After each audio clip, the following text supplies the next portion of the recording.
সবাইকে good morning. তো এখন বাড়ির ওপর থেকেই মাছ কেনা হয়, আর বাজারে যাই না। তো বাজারে গেলে অনেক টাকা নিয়েও নাই, অনেক মানে দাম হয় মাছের। আর তার উপরে লেট করে বাজারে যেত, অনেক সমস্যা হতো।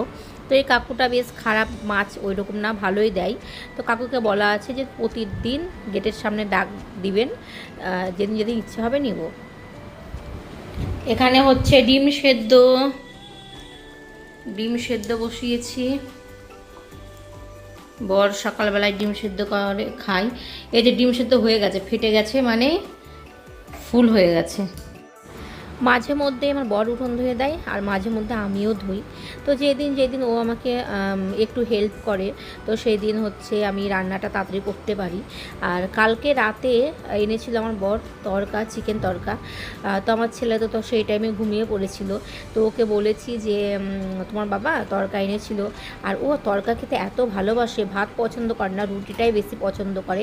আর যদি তড়কা হয় তো কোনো কথাই নেই, সারাটা দিন ও রুটি তড়কা খেয়ে থেকে যাবে, ভাতের তো কোনো দরকার পড়েই না। তো বললো যে আমাকে তাহলে তাড়াতাড়ি করে কটা রুটি করে দাও, 3টে মতো, আর তরকাটা গরম করে দাও। তো আমার ছেলেকে তাড়াতাড়ি করে খেতে দিলাম। আর আজকে হচ্ছে স্কুল বন্ধ, রাসের জন্য মনে হয়।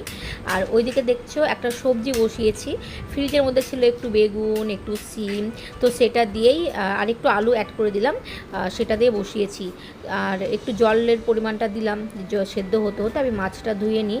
আর আমাদের 3জনের জন্য না এইটুকু মাছ মানে যথেষ্ট, কেননা আমার ছেলে মাছ খায় না, আর আমার বর আর শ্বশুর একবার করেই খায়, আর যতটুকু বাঁচে রাতে আমি খেয়ে নিই। আর এই দেখো একটু ভাঙা ভাঙা করে দিলাম, আলুর তরকারি খেতে চায় না, আলুর তরকারি দেখলে আমার শ্বশুর আবার রেগে যায়। তো 5 ফোড়ন দিয়ে এই সবজিটা করে দিই, এটা আবার খুব পছন্দ করে। তো এখন দোকানে বেরিয়ে যাবে, তো ভাবলাম যে টিফিনে করে দিয়ে দিই, আর এখন যদি খেতে দিই তাহলে দোকানে দেরি হয়ে যাবে। তো সেই জন্য আমার ছেলে এখন যাবে দিতে।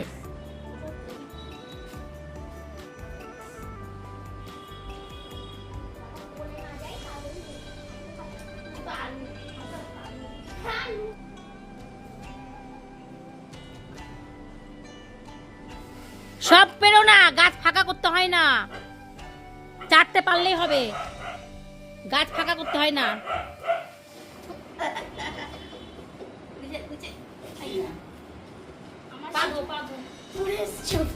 হ্যাঁ ভিজাই তো, ভুলাম তো খাবো। তো দেখো কত ফুল ফুটেছে আজকে।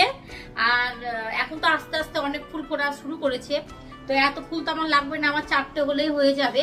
আর বাকিগুলো আমার ছেলে বললো যে প্যাকেটে ভরে দাও, ও মা সিদ্ধেশ্বরীর ওখানে দিতে যাবে মন্দিরে। তো চলো ওকে রেডি করে দিও, দিয়ে আসুক।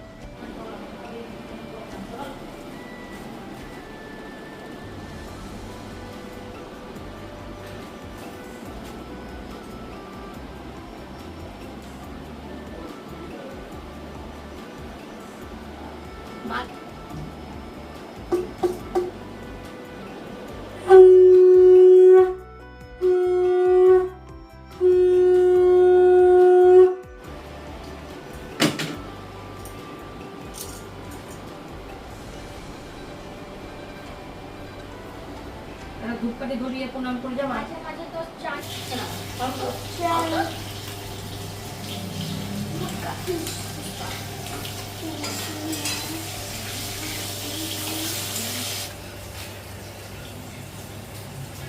অতটা করে ফেলছো কেন গানটি?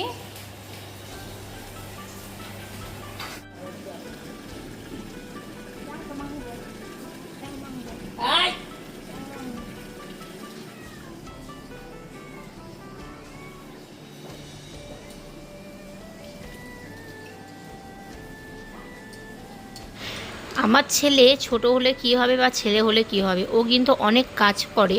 আর বাড়িতে থাকলে আমাকে ও অনেকটা হেল্পও করে। যেমন ধরো যে ফুল টুলগুলো তুলে দিল দেখতেই পেলে, পালং শাকের ডাঁটাগুলো কেটে দিল। আর আমি ধুয়ে, আমাকে বলছিল মাম্মি আমি ধুয়ে দেবো, আমি বললাম যে না ধুতে হবে না, আমি ধুয়ে নেব। তো এইটুকুটা হেল্প করে, তাতেই আমার অনেক কাজ আগায়, তাই না? আর এই হচ্ছে একটা ভাজা মশলা, এর মধ্যে কিন্তু রয়েছে জিরে, ধনে আর শুকনো লঙ্কা। আমি শুকনো খোলায় ভেজে তারপরে বেটে মাছের ঝোলে দিই। মাংসতে বাদ দিয়ে প্রতিটা তরকারিতে দেবে, এত সুন্দর একটা ভাজা মশলার সেন্ট আসে, কোনো মশলা লাগে না, আর খুব সুন্দর কিন্তু খেতেও হয়, আর তরকারির স্বাদও বাড়ায়। তোমরা করে দেখো। মাথাটা ভেজে নিয়েছি নুন হলুদ দিয়ে, আর এই যে বাঁধাকপিটা হচ্ছে, বাঁধাকপি দিয়েই মাছের মাথা দিয়ে হবে, এটা হলেও হয়ে যায়। এখানে বসিয়েছি অ্যাঞ্জেলের ভাত, আর এটা যে ভাজা মশলা একটু রেখে দিলাম বাঁধাকপিতে দিব বলে। আর এখানে আমার রান্না হয়ে গেছে, এই যে ভাত, আর এই যে পালং শাক আর মাছের ঝোল। সারাটা দিন ভাত খাইনি, আর এখন বাজে 7টা, এখন কিনে বসেছে দেখো আইসক্রিম চপ মুড়ি। মানে পালং শাকটা আমার একটু কেটে দিয়েই চলে গেছিলো দিদার বাড়ি। যেদিন ওর স্কুল বন্ধ থাকে সেদিন চলে যায় দিদার বাড়ি, আর দিদার বাড়িতে একদম কাছে, কোথায় আর যাবে, কোথাও তো যাওয়ার জায়গা নেই, ওই ঘুরে ফিরে শুধু দিদার বাড়ি মামার বাড়িতেই যাই। তো চলো এখন একটু আমরা টিফিন করে নিই। তো টিফিন ওকে ফোনে গেম খেলছে, এত নেশা, বলছে আইসক্রিমটা আমাকে খাইয়ে দাও। তো ওকে বকা দিই, কিন্তু বেশিক্ষণ ফোন দিই না। তো এখন চা নিয়ে বসেছি, আর ওই যে চপ মুড়ি খাইয়ে দাইয়ে ওকে পড়তে বসাবো, পড়িয়ে টড়িয়ে তারপরে কিছু একটু ভারী খাবার দিব। দিদার বাড়িতে থাকে কিন্তু সবাই খাওয়ার কথা বলে, ওর এতটাই খেলার নেশা থাকে যে খাবার খায় না, বাড়িতে আসলে বলে খিদে পেয়েছে। আর এই হচ্ছে চিকেন। তো যখনই দেখি একটু তাড়াহুড়ো আছে তখন কিন্তু আমি চিকেনটাকে একবারে মশলা দিয়ে মাখিয়ে বসিয়ে দিই।